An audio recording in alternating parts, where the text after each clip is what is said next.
Prabhupada ki jai, Shri Radha Madhava ki jai, Samveda Bhakta Vrinda ki jai, Gaur Premanand.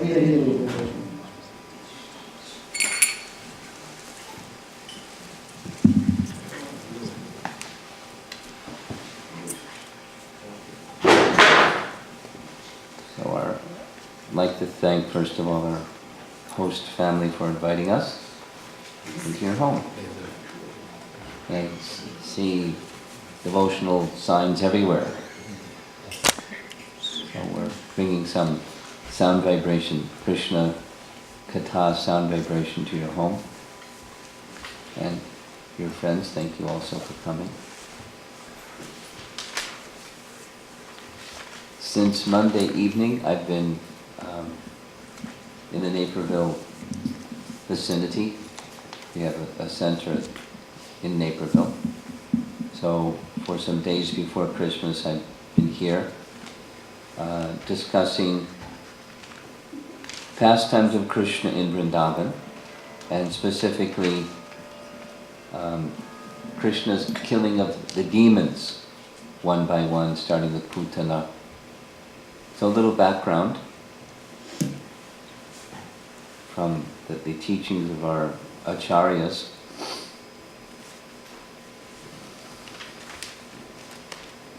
First of all, our acharyas teach us, the scriptures teach and they explain, that the transcendental realm of Goloka Vrindavan is in the spiritual sky, in the Paravyom, in the Brahmajyoti, in that transcendental realm where the modes of nature are not there and time is not there and karma is not there, but everything that transpires is conducted by the internal potency Shuddha Sattva, the realm of pure goodness, where there's variegatedness in personality and form and qualities and loving dealings, but everything is of the absolute nature, Advayam Tattva, absolute reality. And that Goloka realm has its counterpart, or it's the abode of the Supreme Lord, also exists in this universe, in Gokula, and they're non-different. A comparison is sometimes made, contemporary comparison, that an embassy and the country that it represents are legally the same, although one may be distant.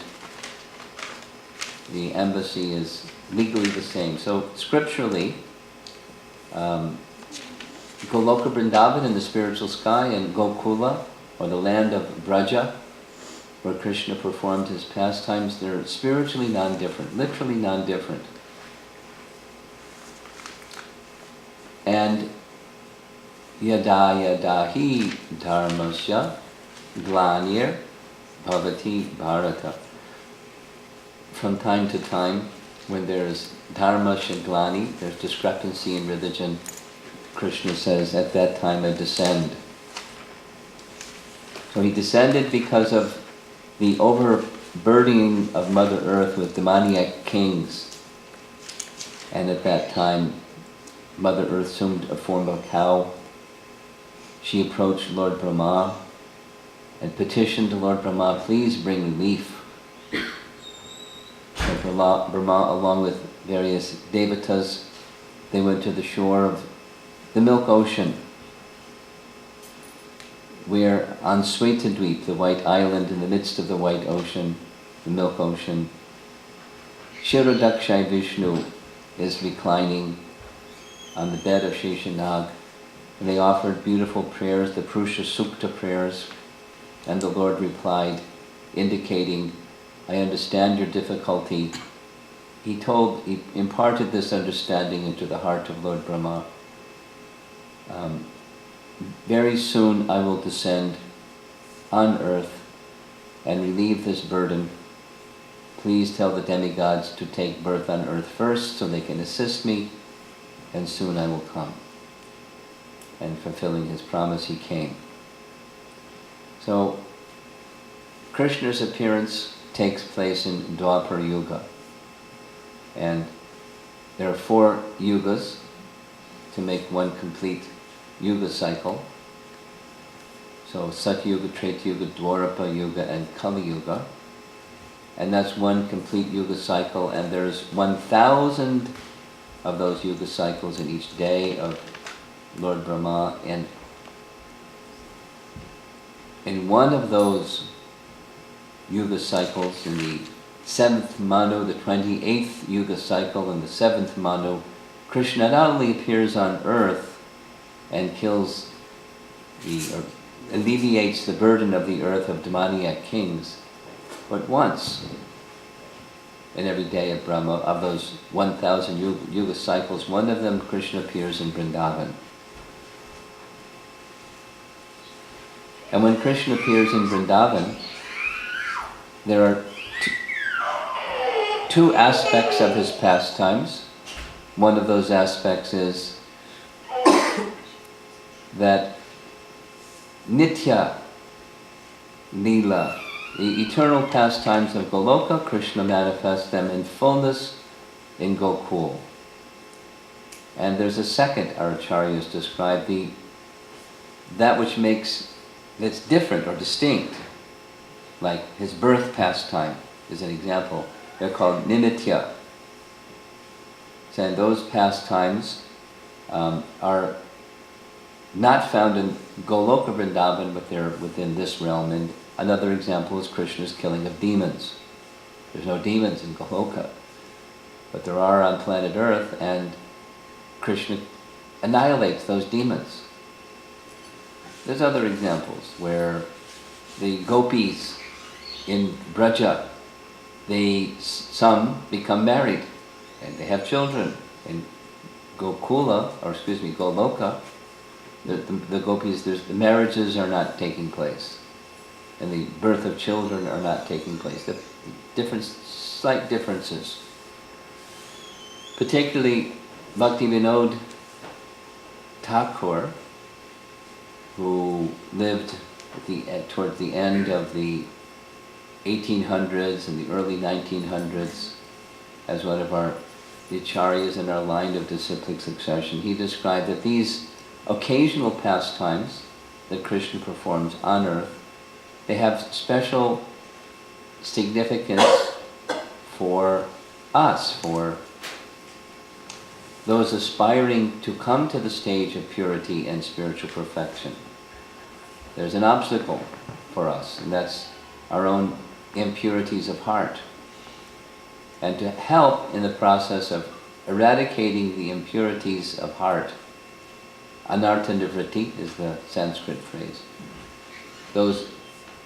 The pastimes are performed to assist by their very potency, by our meditation upon them, and by specific power that Krishna has, which he exhibits for specific purposes to help us become free from some unwanted contaminations of heart, so that we can become pure and go back home, back to Godhead. So we've been discussing, following the line of our acharyas, and just in addition to the beautiful narrations of Krishna's pastimes as found in Srimad Bhagavatam, and similarly some of these pastimes are described in other literature, authorized literature like Vishnu Purana or Padma Purana or Garga Samhita or other writings, and the writings of our acharyas, their commentaries. So I'll be making reference to some of those, but the purpose is, one, to hear the pastimes of Krishna, because Shrinvata Swakata Krishna Punya Shravana Kirtana Ridyantaksto Yubhadrani Vidhunoti Suritsatam. The unwanted, the abhadras within the heart become vidhunoti, they become cleansed in a very natural spiritual way, just by hearing the sound vibration. But also, second, we'll be focusing on the specific contamination that, in this case, Bakasura exhibits, and Krishna's annihilating Bakasura indicates a certain benefit that can come to us, to a sincere practitioner of devotion to Krishna. So those are the two main functions we'll be focusing on. So, the chapter begins in Srimad Bhagavatam, where Krishna is in his Kumara age. His family, Nanda Maharaj, along with the elders, decided too many demons in Gokul, so they went to the other western side of the river Jamuna, and they lived for some time in the area that is now Vrindavan town. And then later they shipped to Kamyavan, and later to Nandagram.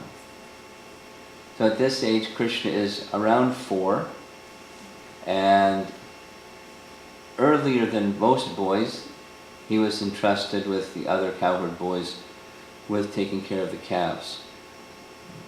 And where they went to take care of the calves was, according to these literatures, it was close enough to Nanda Maharaj's home and the home of the other cowherd men that by calling distance they could call them, but they wandered here and there. It wasn't like later with cows throughout the whole of Braja. So one day, all the boys, including Krishna and Balaram, each boy taking his own group of calves, brought the calves to a reservoir of water, desiring to allow them to drink. After the animals drank water, the boys drank water there also. And the place that they had gone to was a huge body of water east of Nandishwara. The Nandishwara is the hill where Nandagram is. So east of that, they went and took some water early in the morning. And while they went to the lake, they saw this huge, translated as a creature, Mahasattvam, having the appearance of a crane. They didn't know what it was. The creature appeared like the summit of a mountain which had toppled over, since it was white in color. There he is down here. Though huge in form, it had fallen far away from the mountain because of being struck by a thunderbolt. At least that was the appearance. So they were very curious. What's this? They'd been to that lake before. They'd never seen this big white creature. And seeing such a huge living being, they became afraid, the little boys.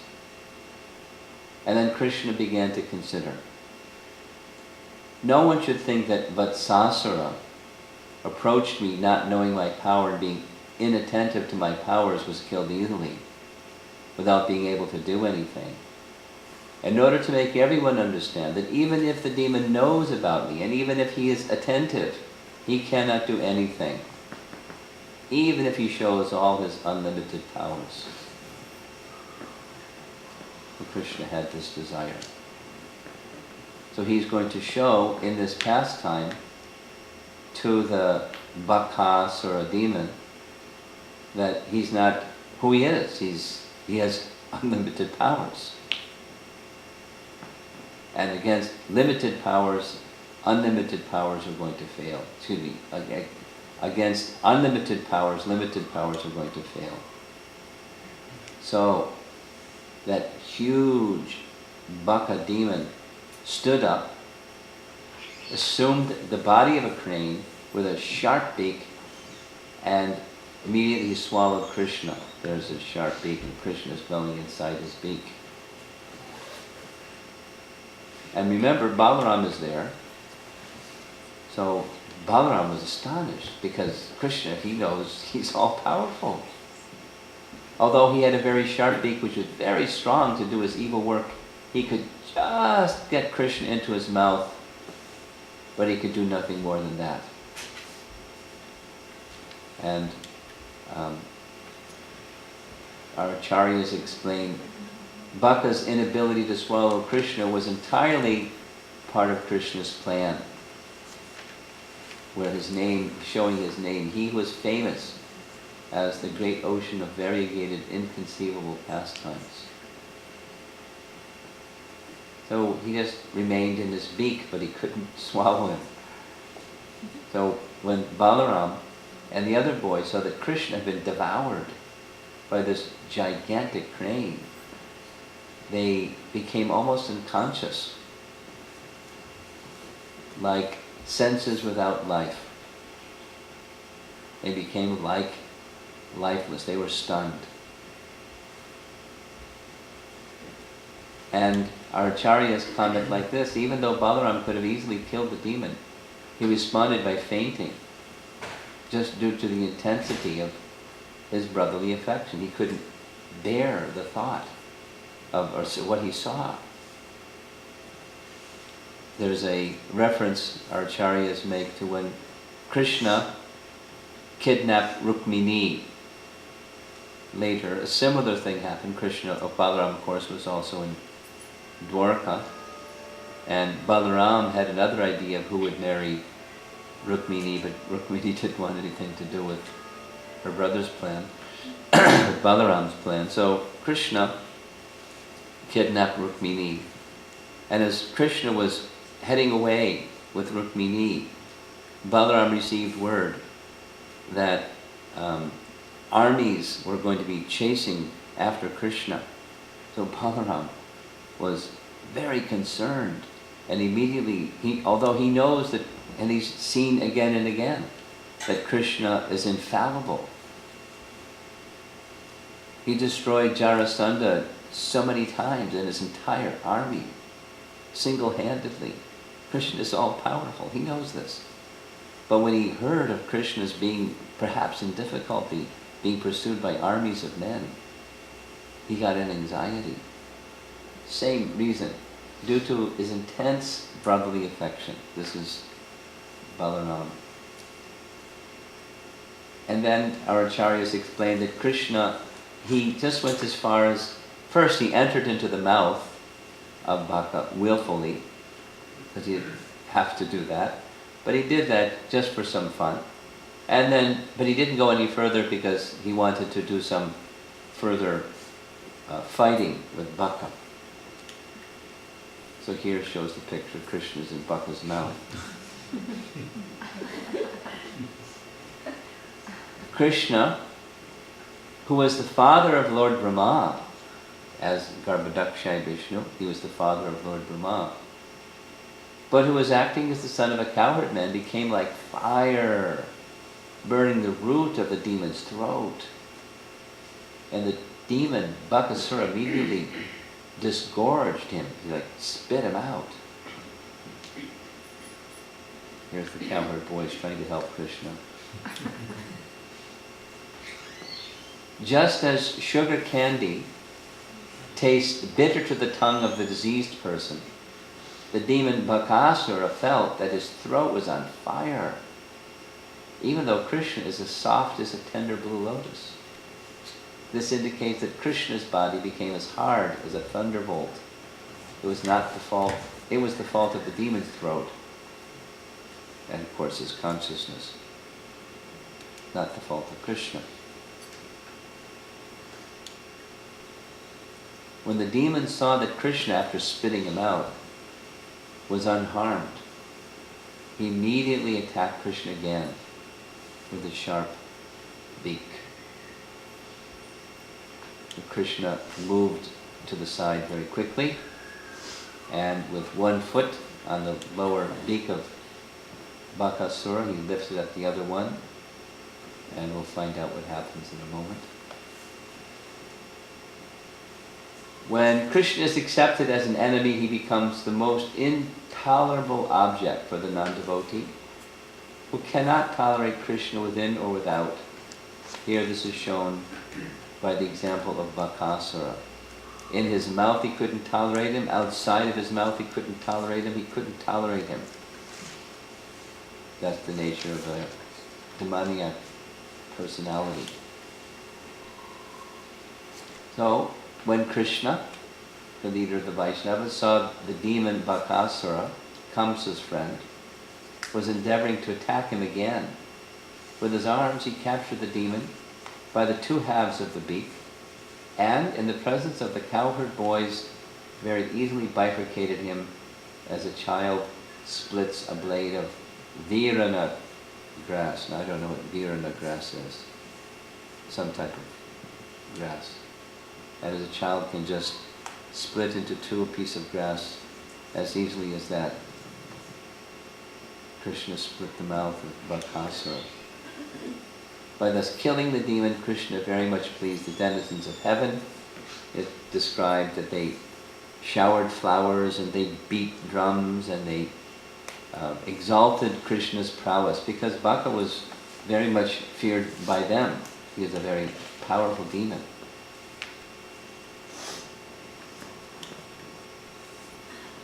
And the Bakasura.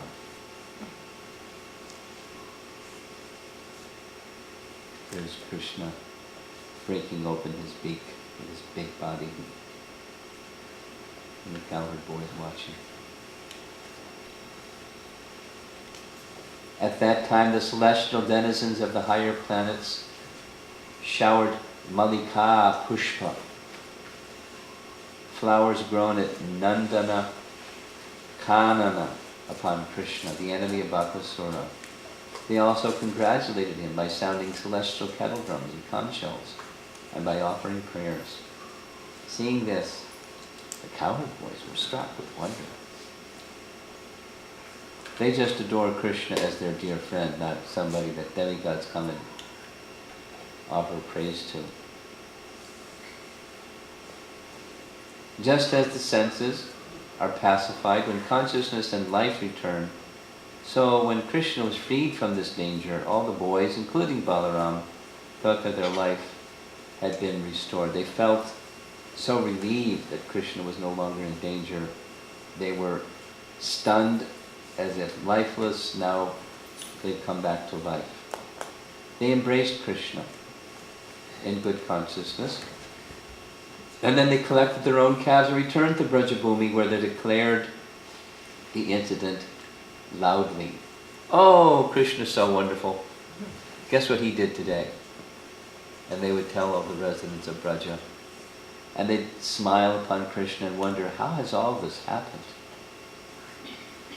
When the cowherd men and women heard about the killing of Bakasura in the forest, they were very much astonished. Upon seeing Krishna and hearing the story, they received Krishna very eagerly, thinking that Krishna and the other cowherd boys had returned from the mouth of death. Thus they looked upon Krishna and the cowherd boys with silent eyes, not wanting to turn their eyes aside now that the boys were safe.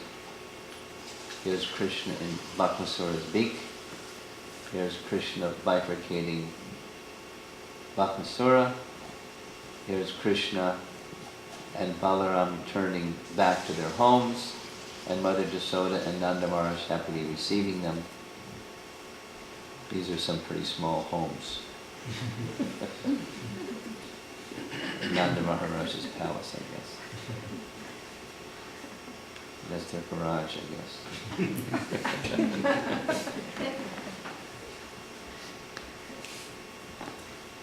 They began considering. It is very astonishing that although this boy has many times faced varied causes of death, those causes of death were killed since they had first caused Krishna fear.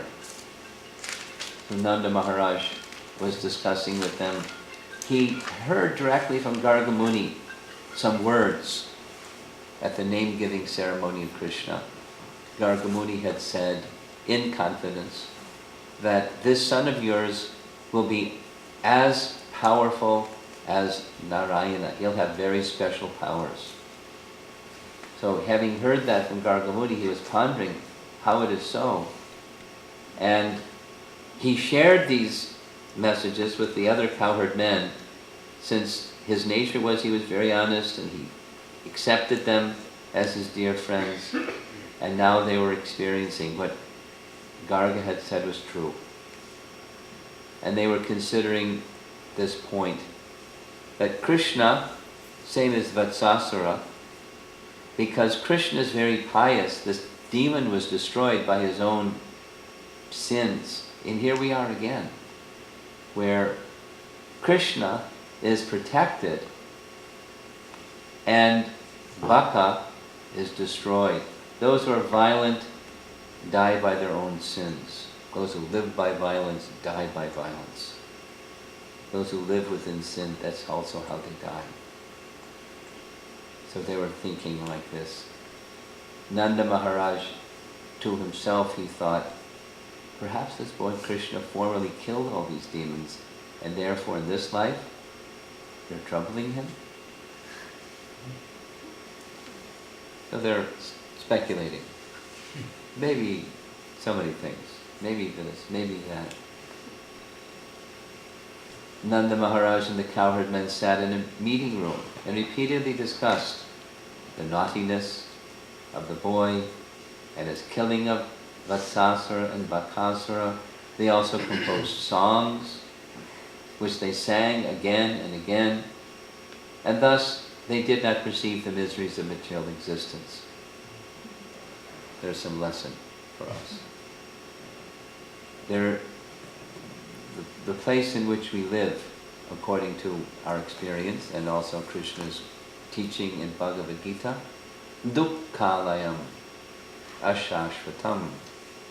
By nature, by design, it's a place of dukkha. So what to do when you want sukha in a place of dukkha? The teaching of Srimad Bhagavatam is, even when facing adversity, to contemplate the glories of the Supreme Personality of Godhead, to discuss about him, to sing his praises, to remember him. And in this way, the miseries of material existence, their influence upon you diminishes further and further. You transcend. When consciousness contacts the Supreme Pure, once consciousness becomes elevated and the miseries, the effect of those miseries afflict the transcendental personality less and less, and they just vanish and disappear. Disease may come, or old age may come, or cold weather may come, or scorching heat may come, or whatever may come, whatever dualities of the material world, they may come. But when consciousness is fixed upon the Supreme Pure, one transcends duality. So it was the standard practice of the residents of Vrindavan. They would compose poetry about the incidents, the pastimes of Krishna, as he performed his different activities of killing asuras and enjoying pastimes with the cowherd boys. And they would compose stories and poetry, or have professional poets do it, and then they would sing and engage in Krishna Katha, through speaking and singing and absorbing themselves in that way, hearing and chanting and remembering Krishna always. Garga Samhita gives us the following description, who Bakasura was in his previous life. He was a demon of the name Utkala, who was Hayagriva's son. And one day, this demon, Utkala, came to a place near Jadali Muni's hut, someplace near Gangasagara, where the Ganga flows into the ocean. And he was fishing, as you see, and he was catching the fish. And the Muni came and advised him not to buy hermitage, please, go somewhere else. And disrespecting the sage, he continued. So the sage became angry and cursed him, "Oh demon, you eat fish like a duck, so become a duck." And instantly he became a duck. And then the demon petitioned the sage in this way, "O sage, save me, I did not know the power of your austerities. The wise know that association with great saints like yourself is the great door of liberation." Good wisdom from a demon. "Saints like yourself see friends and enemies equally. They see that honor and dishonor, gold and a clod of earth, happiness and unhappiness are all the same. O sage, what does one not obtain by seeing great saints? By seeing them, one obtains Brahma's kingdom and Indra's station. O Jadali, O tiger of sages, what is the use of the three goals of life? By the mercy of great saints, one can attain the supreme Brahman." Jadali Muni, who had performed austerities for 60,000 years, obviously this is Satya Yuga, replied. He gives him some benediction. In the Vaivasvata Manvantar, in the 28th Yuga cycle, at the end of Dwapara Yuga, in Bharatvarsha, in Mathura, in the circle of Vraja, Sri Krishna, the Supreme Personality of Godhead, will herd many calves in the Vrindavan forest. Then you will enter into Lord Krishna. Of this there is no doubt. Even by hating him, many demons such as Hiranyaksha have already attained the Supreme. In this way, by Jajali's blessing, the demon Utkala became Bakasura and entered into Sri Krishna. What is not possible by the association of great saints? So it started to be a big problem for him, ended up being his path of liberation. And in between he became this terrible demon.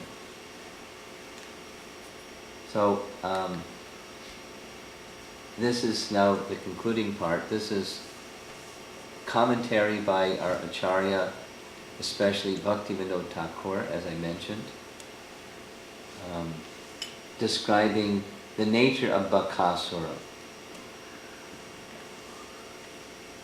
Cunning, duplicity, deceptive behavior, hypocrisy, or where there's an outward manifestation of a virtuous lifestyle while inwardly being infested with deception, falsity, and cheating activities.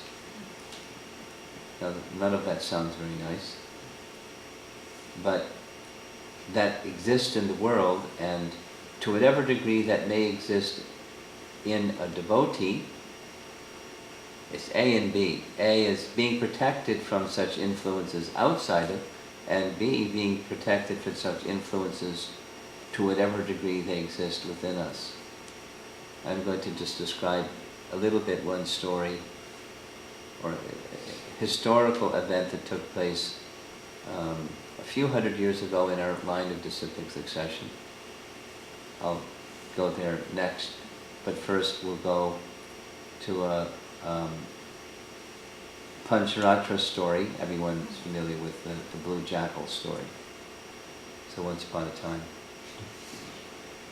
there was a jackal, and he lived in the forest with all the other animals, and he wasn't finding food, so he became very hungry, and so he started scavenging in a nearby village, and as he was moving around at night, he couldn't see where he was going very well, and fell into a bucket of blue paint. And he managed to survive and get out of the bucket of blue paint, but when he got out of the bucket of blue paint and went back into the forest, all the forest animals were looking at him like, what's this creature? So he took advantage of the situation and told them, oh, don't you know, I'm the one who's deputed to be your king. I'm very special. And so he took the seat of a throne of the king and behaved as if he was the king, and persons would come and do his bidding and bring him whatever he wanted, and he was enjoying that position very much. But although he was blue, he was still a jackal by his quality. And one night when he heard other jackals howling at the sight of the full moon, he became very thrilled and happy, and he started howling too, just like the other jackals. And when all the other animals who were offering him respect saw him howling like a jackal, especially that lion standing there, understood they had been duped. He was really the king of the jungle, not this blue jackal, and he pounced on the jackal and finished him. That's the Pancharatra story. So he was pretending to be something that he was not. And in spiritual life, back to the list over here, this sometimes exists somewhat similar to the first description we heard about Putana, where there's false teachings and false teachers and pseudo presentations of truth and reality and spirituality and like that. Specific are referenced by our acharyas are impersonalism and voidism, those kinds of teachings, the teachings that teach there's no God. But this is specifically hypocrisy. So I'll just share this little story with you, or not story, it's an event that took place.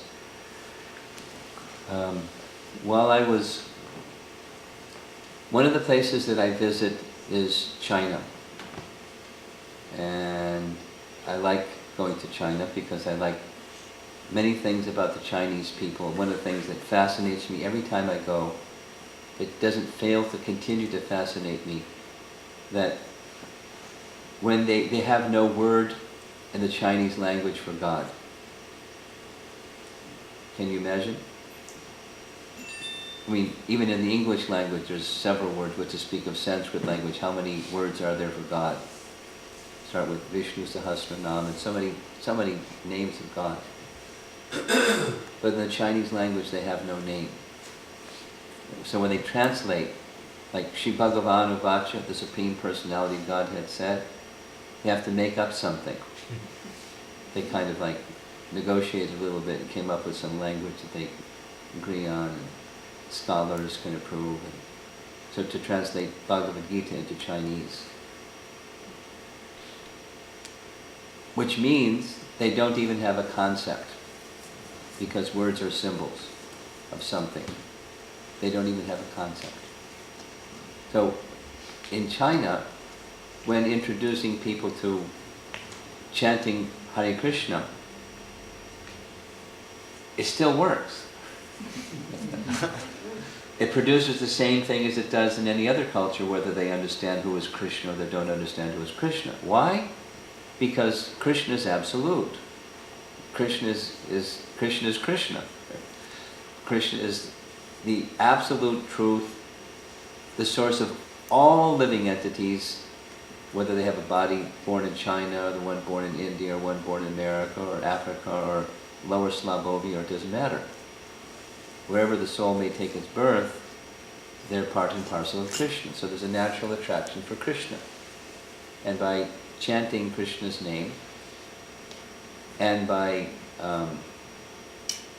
hearing Krishna's message from Bhagavad Gita, I just share this with you. I was recently in Vrindavan, and because I go to China, some Chinese devotees came to Vrindavan. They went with us on the yatra. They don't speak English, but they had a translator.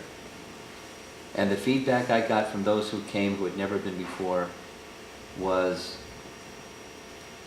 wow.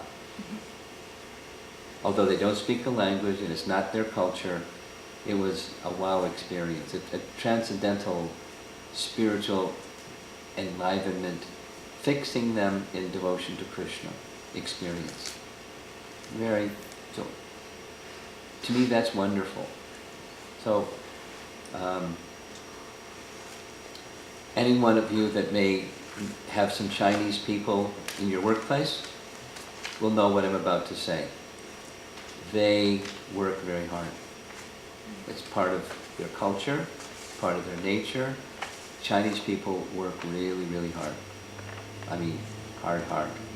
Long hours, very industrious. But there's one time of the year where they don't work. And that's their national holiday. Like for us, the 4th of July, Independence Day. For them, it's national holiday when Mao won and the other people were out and he's in. And so it's the Chinese Republic, the People's Republic. So it's national holiday. Nobody works. So it's a great time to go there and conduct seminars, because everyone can come to the seminars. So this October, it's the first week of October, I conducted a seminar on the stages of bhakti, as it was written by one of our acharyas prior to Bhaktivinoda Thakur. His name was Vishwanath Chakravarti Thakur. And the book is called Madhurya Kandamani, and they don't have that book in Chinese, so I just explained it like this with pictures. And the first day was a little biography. I mean, it was a 1.5 hour biography of the life of Vishwanath Chakravarti Thakur. And one little piece of it I'm going to be sharing with you tonight.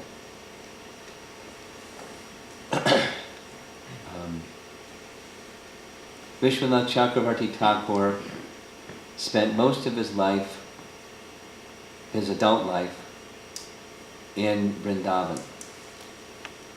He lived by Govardhan Hill, primarily, also in Vrindavan town, under the guidance and care of Rupa and Sanatan Goswami, the two elders of the Lord Chaitanya's associates. And one of the persons who For those of you that don't know these names, it's just names, so I'm going to try to be sparing with names. But Krishna Das, those of you that go regularly to the temple, you know who is Krishna Das Kaviraj. He's the author of a book that's that big, that's the life of Lord Chaitanya. So Krishna Das became the teacher of Vishwanath. He lived, his bhajan kutir was right near Krishna Das Kaviraj's bhajan kutir, and he would hear from him daily on transcendental subject matters. And Vishwanath was a disciple of Narottam Das Thakur. So Narottam Das Thakur, gee, these are names that don't mean anything to all of you, the new people, the people that aren't familiar with Krishna consciousness. Narottam Das Thakur is a fantastic acharya who was born the son of a king, and he gave up all of that. He was the elder son who was due to receive the throne of the king, and he left all of that to become a Vaishnava living in Vrindavan. And after being trained in Vrindavan, he was then sent to other parts of India to take that same message of pure bhakti, unmixed devotion to Krishna, to others. And one of the persons who he came in contact with was a highly respected, learned Brahmana. Hearing from Narottam Das Thakur, he became his disciple, and his wife, Ganga Narayan was his name, and his wife was Vishnupriya. And Vishnupriya loved her deity of Govinda. She was known like that, just worshipped and had festivals and engaged others and distributed the prasad of her deity, and her life was centered on Govinda, her deity. And they had a daughter who they named Krishnapriya. And Krishnapriya was like her mother and father, filled with devotion for Krishna, so much so that she requested, before she was married, she requested her parents, could she go and just live in Vrindavan and be with Krishna? So it wasn't a normal thing that parents had their daughter go off and live in Vrindavan alone, but she was an exceptional daughter, and she went and lived at Radhakund. And one of the other second main student of Krishna Das, his name was Mukunda, he was elderly, and he contracted some disease, so Krishna Priya took care of his diet and took care of his everything and cured him, and just like a daughter serving her father. And she became appreciated by everybody as just an unalloyed devotee of Krishna, and particularly Mukunda appreciated her. So again, this is special for those of you who are regular participants in Krishna consciousness or ISKCON. The deity, the Govardhan Shila that Lord Chaitanya worshipped, and then after 2 years he gave to Raghunath Das, who then went to Govardhan, and he worshipped that Shila. He, Raghunath, gave the Shila to Krishnadas Kaviraj. Krishnadas Kaviraj gave to his student Mukunda. Mukunda was so appreciative of Krishna Priya that he gave that Shila that Lord Chaitanya had worshipped to her. And the biographers describe that there was one occasion when she saw Krishna in the Shila. In any case, she was up there. She was an exceptionally elevated Vaishnavi. So one day she was attending a discourse on Srimad Bhagavatam at Radhakund, given by one devotee who was also from the same village as Vishwanath, who later came with his spiritual master, wanted to not just become a scholar as he was, but to hear these devotional teachings of the residents of Vrindavan, the Goswamis, the followers of Lord Chaitanya. His spiritual master gave permission. He studied also under Krishna Das and Mukunda. And one day he's giving a class, a discussion on Srimad Bhagavatam.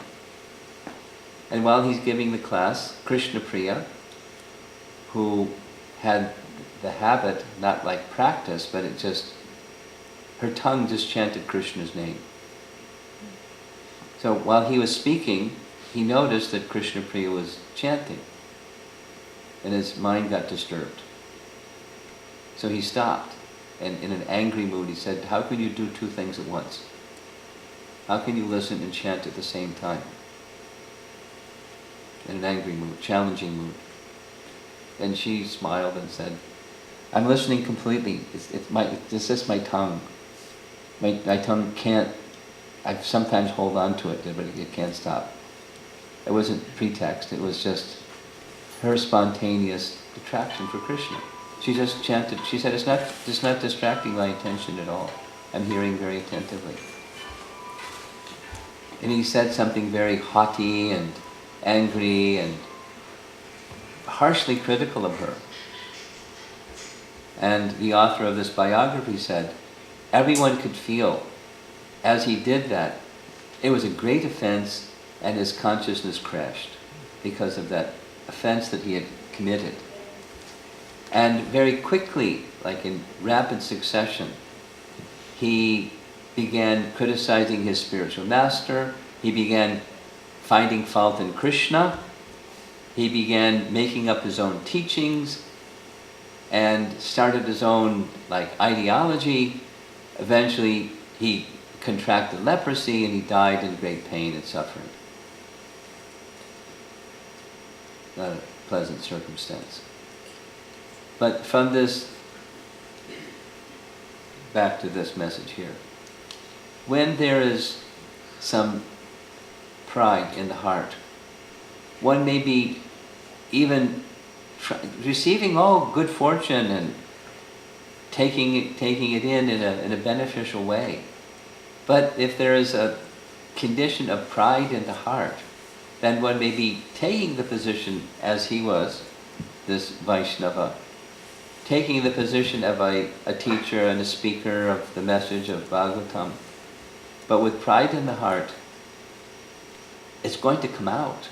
And it did come out in his case, in the association of a very elevated Vaishnavi. He offended her in a public circumstance. And he was destroyed as a result of that. And who is the destroyer? It's not the material energy, it's the spiritual energy. Because when there's an offense to a Vaishnava like that, reaction comes. But where does the starting point of an offense come from? It comes from pride. Or here, posing oneself as one thing when actually one's quality is something else. And with that hypocrisy, then a whole chain reaction of deception, falsity, cheating activities, that impurity can start relatively innocently, as it seems it did with this particular Vaishnava, whose name I can't remember right now. But the name isn't important, the principle is what's important. One has to be very, very careful about such tendency. Outwardly portraying something and inwardly having something else going on. And so, because of that inwardly something else going on, deception, falsity, posing oneself or positioning oneself as if something is the reality when in fact it's not at all reality, and carrying on with the charade. So, a number of these demons did like that. Vatsasura, Trinavarta, Puta, they assumed some form that was a disguise. They had some capacity by mystic power to assume a shape that was different, or a feature that was different than theirs, as Bakasura did. But their interest was something not nice. Or like this Pancharatra story of the blue jackal. A jackal was a jackal. So a devotee, an aspiring devotee, should want to make the heart pure, not to position oneself or posture oneself or anything else externally. The main business internally is to become pure at heart, to strive for that, to bring one's activities, to mold one's activities in such a way that's sure to result. The following, that means following of vidhis, or the rules and regulations given that assist us to come to that position, not deviating from them. Being true to the teachers and the teachings and not positioning ourselves in another way. So, according to Bhaktivinoda Thakur, Krishna appears to kill Bakasura, and by so doing, he liberated Bakasura, but by hearing the pastime and meditating upon the power of Krishna to relieve pretentious persons, hypocritical persons of their hypocrisy, we too can become relieved of such, whatever tendency like that there may be. Besides, just hearing Krishna Katha is nice anyway. Okay, so that's our topic for this evening. Hare Krishna. So any comments or questions from anyone? Yeah. All right.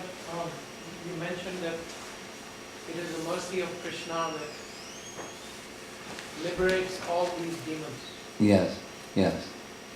So can you speak on that a little bit, expand on that a little bit as to, if he's so merciful to the demons, he must be double merciful to us as human beings. Yes. He is. Two things. For us, there's a nice verse in Bhagavad Gita that says this, what you just said. Ye yatam mam prapadyante tang stataiva bhajamyaham, which means prapadyante, means surrender. As they surrender unto me, Krishna says, I reciprocate, I reward them accordingly. So, because the demons are, by definition, they're adverse, or they're opposed to, they're inimical towards Krishna. So Krishna reciprocates. If you wish to see me as your enemy, not, oh yeah, well I'll show you, not like that, but if that is your wish, if that is your regard for me, then I'll be that for you. And for us that don't have that inimical attitude, for those who don't have that inimical attitude, whatever that attitude is, Krishna reciprocates with. Exactly. It's not partiality, it's just he's reciprocating according to our regard for him, that's all. That's one part. Then another, in, say, our case, specifically not just human, but trying to be devotees, aspiring devotees of Krishna, there's degrees of eagerness for Krishna's association, or eagerness for receiving his mercy, using the word that you used. There's a degree of our eagerness to receive his mercy, and unfortunately there's a mix of eagerness to receive his mercy and eagerness to be a participant in the world of duality, and trying to enjoy this type of duality, trying to avoid that type of duality, and adjusting things and being very busy with trying to be controllers of our circumstances and finding happiness in that. to a degree that tendency is there. So by our choice, the mercy is received less than someone who is simply eager to receive Krishna's mercy. That's all. And the residents of Vrindavan have that to a superlative degree. It's not like difficulty never comes. Each evening and morning we're discussing this difficulty and that one. But they face the difficulty, just like this nice description of how Nanda Maharaj and the residents of Vrindavan addressed the miseries of material existence. They just engaged in hearing and chanting and remembering about Krishna. And in that way, they transcended the miseries of material existence. So they received the mercy of Krishna because they were eager for it. And we're less than eager. We're to some degree eager, but not so eager. So the mercy is there, available for us,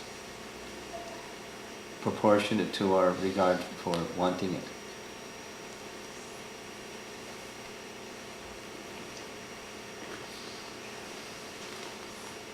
Yes. I have a question. Sure. Might not be related to today's topics, but I'm wondering, Krishna's most of the time, all the devotees, if you see the history of India, they're all born and brought up in West Bengal, started from the mind. Why is that? I'm always wondering, most of the, if you see the history of the India, most of the devotees for the God, they're all born in West Bengal. Are you from Bengal? I'm sorry? Are you from Bengal? I'm from Bengal, but I'm married to a Punjabi. I'm always wondering why. Well, South India has its share too. Isn't it? South India has its share too. Isn't it? Yeah, but not compared to West Bengal. I'm just, this is just, one of the questions always I'm wondering myself. Why started from Nimai, Ramakrishna, you just named Vivekananda, all from, Well, I can make another list of South Indian folks, or acharyas, yeah. long list. But going back to why West Bengal? Well, there are other places, not like West Bengal is God's favorite place, the chosen people or something. It's not the case. But because there is some natural affinity for Krishna Bhakti amongst people from West Bengal. Of course, there's affinity in other parts in Gujarat and in Andhra and all over India, right? Yeah, there's affinity. But the great personalities also come from some of those other places. I could give you some names of persons that for some other places. So it's not the matter of the place. It's the matter of where is their affinity for the personality of Godhead and a life of spiritual teaching. That's where one should look. So here's another, why does Krishna appear only in India? You've heard that one before? I've heard that one before. In China, they asked me that one. How come he didn't appear in China? Even one, just one maybe. Because even Buddha, because Buddhism is very popular, he appeared in India. And then later he went to Eastern Asia. It wasn't part of the India. Huh? Was the part of the India? Yeah. Well, if you want to go in that sense, the whole world is part of India. That's right. But now what is India is where Krishna appeared. Because why did Krishna choose to appear there? Because of the piety of the people. He chose to appear there. It's not like he didn't care about other places, but he chose to appear there because of the piety of the people. And in other places, some associates or representatives or delegated sons of his were sent because of a different caliber of persons, but he came to a place where there was the land of piety. So naturally where there's inclination, similar question to the earlier question, where there's inclination for God,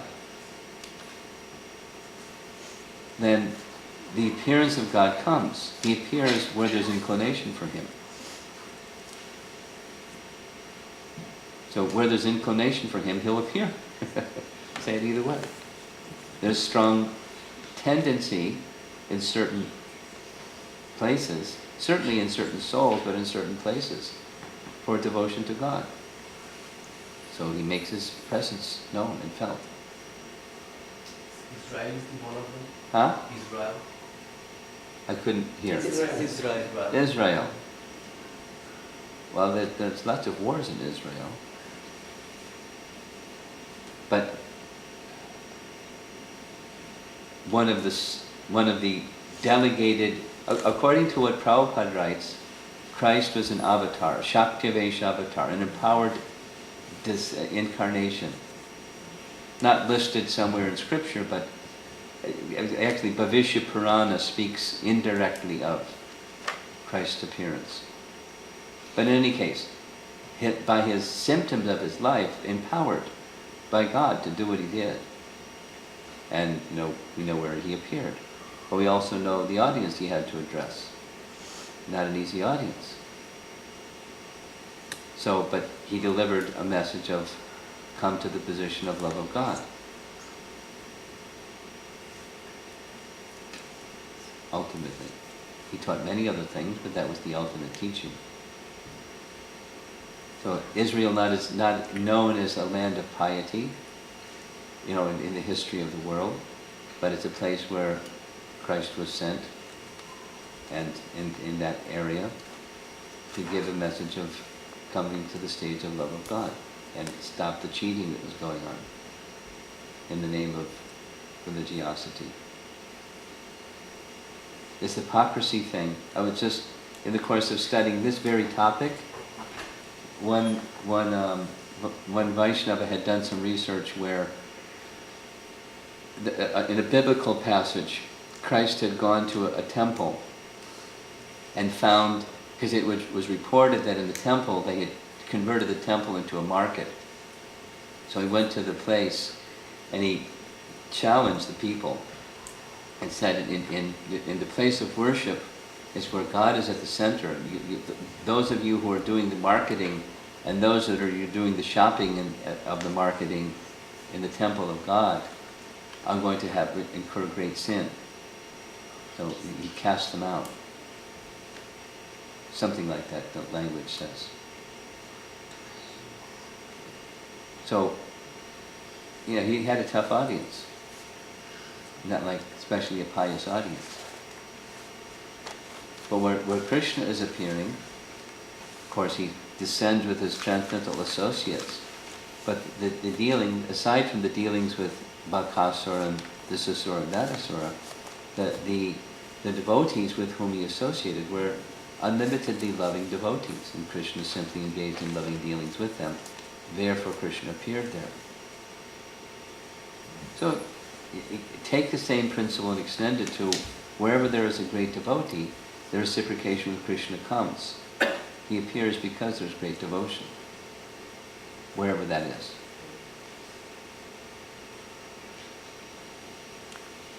Anything else? How are we doing? Okay? Yes. I don't know, this will go into detailed question. I don't know what your question is. Yeah, basically the hypocrisy, not being hypocrite means Not being what? Not being a hypocrite. Not being hypocrite. It's just another way of saying hypocrisy. Yeah. So what's your question? So does it mean that we share all our bad qualities with everybody and be honest? No, what it means is, don't pretend, don't take the position of something that you're not. Cosmetically outside and inside corrupt and cheating and conniving. That's what it means.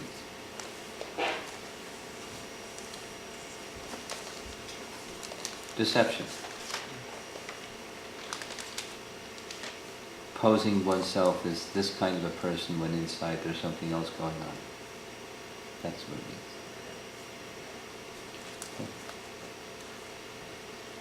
Okay. Well, thank you very much for coming this evening. Hare Krishna. Srila Prabhupada ki jai.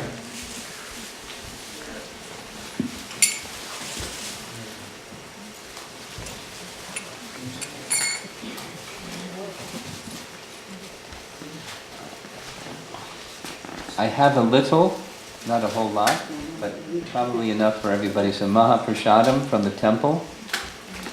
And I'm going to be heading for the city tomorrow, so I'd like to go with an empty box. You can help me out.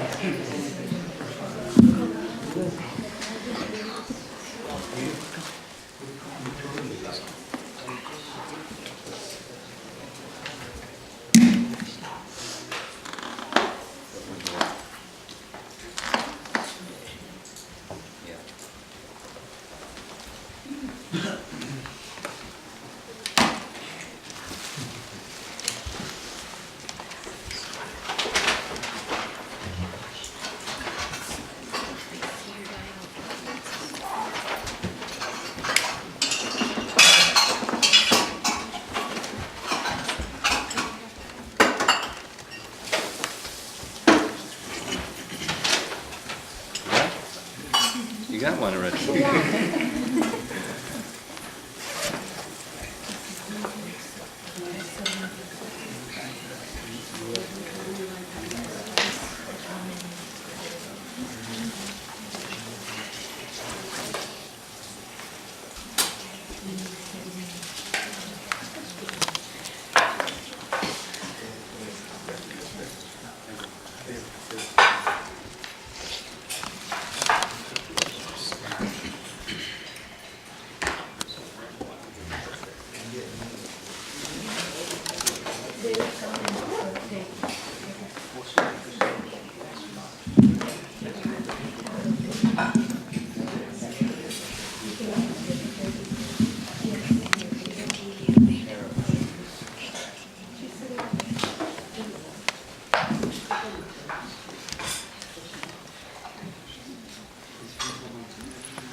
Stop.